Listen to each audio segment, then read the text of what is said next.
I had 3 baits that I could throw and felt like I could catch fish, and we'll just start shallow and work our way deep. And the first one being the Stormarashi top walker. Yesterday, I lost that giant, that 9-pounder.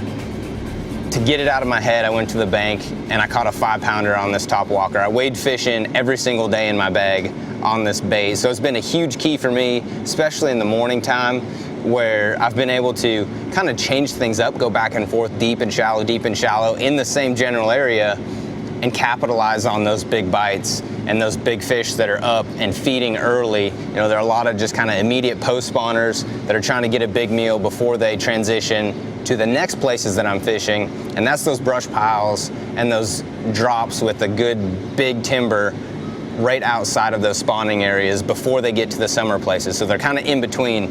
And the first 2 days, the big deal for me was this Zoom Magnum Trickworm Green Pumpkin, and I've got it rigged with a VMC 1/0 weedless Nico hook.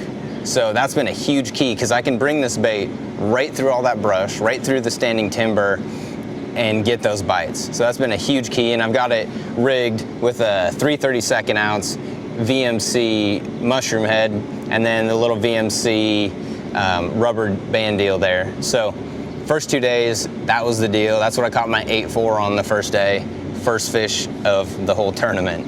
Kind of set the tone for me.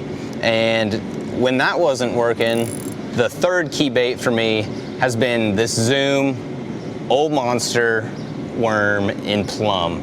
And this is the bait that really got me dialed in on day 3. This is what I caught all my big fish, with the exception of one 5-pounder that I caught on the top walker. Zoom Old Monster plum worm, 5/0 heavy duty extra wide gap VMC hook, 1/2 ounce VMC tungsten, and a little VMC bobber stop, because I'm fishing really heavy cover, and I'm actually catching a lot of fish on this that are suspended. I'm actually flipping this bait. I can see it on my Humminbird 360, and I can see the fish suspended in the trees individually, and I'm flipping this bait and getting it to drop straight in front of their face, or fishing it through the brush piles. And like I said, day 3, this was the big deal for me. Caught fish on it all week, but the biggest player on day 3 was that Zoom Old Monster worm.